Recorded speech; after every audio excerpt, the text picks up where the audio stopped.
নমস্কাৰ ৰাইজসকল, আজি মই আকৌ এটা নতুন ভিডিঅ' লৈ আগবাঢ়ি আহিছোঁ এন4ইউ চেনেলৰ পৰা। এই ভিডিঅ'টোত মই আপোনাক দেখাম কমিশ্যন এজেণ্টে কেনেকৈ গৈ আমাৰ ৱেবছাইটত গৈ আপুনি ৰেজিষ্ট্ৰেশ্যন কৰিব পাৰিব। এইটো হ'ল আমাৰ ভিডিঅ'। এয়া আপোনাৰ গুগল শ্বীটখন, ইয়াত আপুনি এণ্টাৰ কৰিব আমাৰ ৱেবছাইটটো।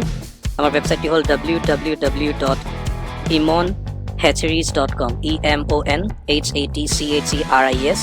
আপুনি এই লিংকটো আমাৰ ডেছক্ৰিপশ্যন বক্সতো পাব। আপোনাৰ ভিডিঅ'টোৰ তলত যোনটো ডেছক্ৰিপশ্যন বক্স আছে তাত আপুনি আমাৰ এই লিংকটো ক্লিক কৰিলে আপোনাৰ চিধা ৰেজিষ্ট্ৰেশ্যন ফৰ্মখন খোল খাই যাব। যেতিয়া আপুনি এইটো এণ্টাৰ কৰিব URL-টো, এখন হোম পেজ খোল খাব আমাৰ ৱেবছাইটৰ পেজখন। ইয়াত আপুনি ওপৰত দেখিছে আমাৰ মেনিউ। ইয়াত আছে আপোনাৰ home, information centre, online shop, company বিষয় আছে, আমাৰ বুক ইয়ৰ হেচিং স্পেচ। আপুনি ইয়াত দেখিছে অপশ্যনটো, ইয়াত ৰেজিষ্ট্ৰেশ্যন। যেতিয়া আপুনি মাউচৰ পইণ্টটো ইয়াত লৈ যাব, আপোনাৰ ইয়াত ফৰ্মখন দেখিব এটা ড্ৰপ ডাউন বক্সত। ইয়ে হ'ল আপোনাৰ কমিশ্যন এজেণ্ট। ইয়াত আপুনি ক্লিক কৰি দিব। মইতো আপোনাৰ ভিডিঅ'টো ডেস্কটপৰ পৰা বনাইছোঁ। আপুনি যদি মোবাইল ইউজ কৰি আছে, মোবাইলতো মই আপোনাক কৈ দিছোঁ কেনেকৈ কৰিব লাগে। যেতিয়া আপুনি মোবাইলত emonhatcheries.com ক্লিক কৰিব, তেতিয়া আপুনি দেখিব হোম পেজত মেনু অপশ্যন। মেনুটো আছে আপোনাৰ ওপৰৰ সোঁ চাইডে, তাত মেনু আহিব। তাত আপুনি মেনুটোত যদি ক্লিক কৰি দিয়ে, আপোনাৰ মেনুখন খোল খাই যাব। তাতে আপুনি অপশ্যনটো পাব ৰেজিষ্ট্ৰেশ্যন। তাত আপুনি ক্লিক কৰিলে কমিশ্যন এজেণ্টৰ অপশ্যনটো পাব। তাত ক্লিক কৰিলে এই পেজখন আপোনাৰ খোল খাই যাব। ইয়াত এখন পেজ আপোনাৰ আছে কমিশ্যন এজেণ্টৰ বিষয়ে। ইয়াত আপোনাৰ চুক্তি নিয়ম আছে, আপোনাৰ টাৰ্মছ এণ্ড কণ্ডিশ্যনছবিলাক আছে। আমাৰ ইয়াত আছে আপোনাৰ স্কীমবিলাক আছে। আমাৰ টোটেল 2টা স্কীম আছে কমিশ্যন এজেণ্টৰ কাৰণে। যোনটো কমিশ্যন এজেণ্টে বিচাৰে সেইটো স্কীমত এই স্কীমটো বিচাৰিব পাৰে। এই ভিডিঅ'টো খালি মই স্কীমৰ বিষয়ে নহয়, এই ভিডিঅ'টো মই অকল আপোনাক কেনেকৈ ৰেজিষ্ট্ৰেশ্যন কৰিব পাৰে সেইটো বিষয়ে। ভিডিঅ'টোৰ কাৰণে, স্কীমটোৰ কাৰণে বা টাৰ্মছ এণ্ড কণ্ডিশ্যনৰ কাৰণে আৰু এটা নতুন ভিডিঅ' আছে, বেলেগ ভিডিঅ' আছে, আপোনালোকে তাত গৈ চেক কৰিব পাৰে। এতিয়া আহিছোঁ, ইয়াত আপোনালোকে দেখিছে প্ৰথম লেংগুৱেজটো হ'ল অসমীয়া। ইয়াৰ তলত আছে আপোনাৰ ইংলিছত আছে। আপোনাৰ যোনটো সুবিধা হয় আপুনি সেইটো লেংগুৱেজত আপুনি পঢ়িব। ইয়াত আছে, ইয়াত দেখিছে আপুনি পঞ্জীয়ন কৰিবলৈ, ইয়াত ক্লিক কৰক। আপুনি এই বাটনটোত ক্লিক কৰিব, নহ'লে বা লাষ্টত গৈ ক্লিক হিয়াৰ টু ৰেজিষ্টাৰ, কোনোবা এটা বাটন ক্লিক কৰিলে হ'ল আপোনাৰ ৰেজিষ্ট্ৰেশ্যন ফৰ্মখন ক্লিক হৈ যাব। মই ক্লিক কৰিলোঁ। এয়া হ'ল আপোনাৰ এজেণ্ট ৰেজিষ্ট্ৰেশ্যন ফৰ্ম এখন খোল খাই আহিব। ইয়াত লিখা আছে ফিল দিছ ফৰ্ম টু ৰেজিষ্টাৰ। আপুনি ফিল কৰিব লাগিব ৰেজিষ্টাৰ কৰিবলৈ। প্ৰথম আপোনাৰ ইনফৰমেশ্যন বিচাৰিছে, আপোনাৰ নাম। আপুনি ইয়াত কমপ্লিট নামটো লিখি দিব বা টাইপ কৰি দিব।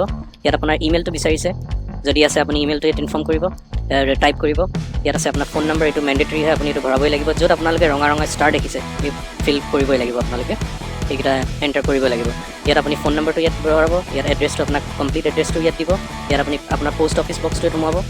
ইয়াত আপুনি টাইপ কৰিব আপোনাৰ ডিষ্ট্ৰিক্ট, আপোনাৰ পিন নম্বৰ। ইয়াত নেক্সট অপশ্যনটো হ'ল আপোনাৰ ডেট অফ বাৰ্থ। ইয়াত আপোনাৰ মেৰিটেল ষ্টেটাছ, ইয়াত আপুনি ড্ৰপ ডাউন বক্সত ক্লিক কৰি আপুনি মেৰিড হয় নে আপুনি ছিংগল হয়, আপুনি এইটো চিলেক্ট কৰি দিব। ইয়াত বিচাৰিছে আপোনাৰ বেংক একাউণ্ট নম্বৰ। আমি ইনফৰমেশ্যন সেইকাৰণে বিচাৰিছোঁ, যেতিয়া আপুনি আমাৰ লগত জড়িত হ'ব, আপোনালোকক পে'মেণ্ট কৰিব হ'ব, আপোনালোকক কমিশ্যনটো পে'মেণ্ট কৰিব হ'ব, আমি চিধা আপোনাৰ বেংক একাউণ্টত আমি ট্ৰান্সফাৰ কৰিম। তেতিয়া আমি কেছ ডিল নকৰোঁ, আপোনাৰ একাউণ্টত ভৰাই দিম। সেইটো কাৰণে আপোনালোকক এই সুবিধাটো দিয়া আছে। বেংক একাউণ্ট নম্বৰটো ইয়াত এণ্টাৰ কৰিব। আপোনাৰ যিমান একাউণ্টৰ ডিজিটৰ যিমান বেংক একাউণ্ট এইটো ইয়াত সোমাব। ইয়াত আপোনাৰ বেংক নেম, আপুনি কোন বেংকৰ লগত আপুনি ডিল কৰি আছে, এতিয়া বেংকিং কৰি আছে, যেনিবা SBI হ'ল, HDFC হ'ল, আপোনাৰ বেংক অফ বৰোদা হ'ল, এই বেংক ইয়াত ইনফৰমেশ্যনটো দিব। ইয়াত আপুনি দিব IFSC কোডটো। IFSC কোডটো আপুনি আপোনাৰ পাছবুকতো পাব, যোনখন পাছবুকৰ ফ্ৰণ্ট পেজটোত পাব পাৰে, নথবা আপুনি পাব চেকবুকখনত। যেতিয়া আপুনি চেকবুকখনত চাব, আপুনি তাত ইনফৰমেশ্যন এটা পাব NEFT RTG তাৰ অব্লিক IFSC কোড। সেই তাতে আপোনাৰ সেই কোডটো ইয়াত সোমোৱাই দিব। এইটো হ'ল আপোনাৰ বেংকৰ এড্ৰেছ।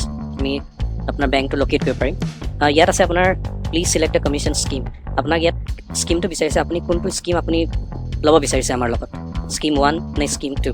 আপুনি যেতিয়া টাৰ্মছ এণ্ড কণ্ডিশ্যনটোৰ কথা কৈছিলোঁ, তাতে স্কীমটো আছে, আপোনালোকে এবাৰ পঢ়ি চাব, যোনটো আপোনালোকৰ কাৰণে সুবিধা হয়, আপোনালোকে সেইটো স্কীমে চিলেক্ট কৰিব। ইয়াত আপুনি 2টা অপশ্যন চিলেক্ট কৰিব নোৱাৰে, আপুনি কমিশ্যন স্কীম 1 বা 2 দুটাৰ ভিতৰত এটাহে চিলেক্ট কৰিব পাৰিম। আমি সেইটোতে আপোনালোকৰ লগত প্ৰচিড কৰিম। ইয়াৰ নেক্সট অপশ্যনটো হ'ল আপোনাৰ এখন ফটো লাগিব, আপুনি ফটোখন ইয়াত আপলোড কৰি দিব। ইয়াত চুজ ফাইলত পেলাই, যদি আপুনি মোবাইলৰ পৰা কৰিছে, আপুনি চুজ ফাইল কৰি পেলাই আপুনি কেমেৰাটো অন কৰি পেলাই নিজৰ ফটোখন মাৰিব পাৰে। যদি আপোনাৰ মোবাইলটোত অলৰেডি আপুনি ফটো মাৰি থৈছে, এখন ফাইল চিলেক্ট কৰি ইয়াত অ'কে কৰি দিব, আমাৰ ওচৰত এইটো বস্তু আপলোড হৈ যাব। নেক্সট হ'ল আপোনাৰ বেংক পাছবুক। আপুনি পাছবুকৰ ফটোখন মাৰি ইয়াত আপলোড কৰি দিব। ইয়াত আছে আপোনাৰ ID প্ৰুফ, আপোনাৰ আইডেণ্টিটি প্ৰুফ এটা লাগিব। আমি আইডেণ্টিটি প্ৰুফ আপুনি দিব পাৰে আপোনাৰ আধাৰ কাৰ্ড, আপোনাৰ PAN card, voter ID card, বা আপোনাৰ পাছপৰ্ট, বা আপোনাৰ বেংক ষ্টেটমেণ্ট, বা আপোনাৰ বেংক পাছবুকো দিব পাৰে। আপোনাৰ এইখিনি বস্তুৱে আপুনি দিব পাৰে, ড্ৰাইভিং লাইচেঞ্চো। ইয়াত এড্ৰেছ প্ৰুফো আপুনি দিব পাৰে। কিন্তু এটা বস্তু মই আপোনাক ক'ব বিচাৰিছোঁ, যদি আপোনালোকে ID প্ৰুফটো আৰু এড্ৰেছ প্ৰুফটো ছেইম নিদিব। যদি আপোনালোকে ইয়াত ID প্ৰুফ হিচাপে আপোনালোকে আধাৰ কাৰ্ড দিছে, তেতিয়া এড্ৰেছ প্ৰুফটো আপুনি বেলেগ দিব, দুটা বস্তু ছেইম নকৰিব।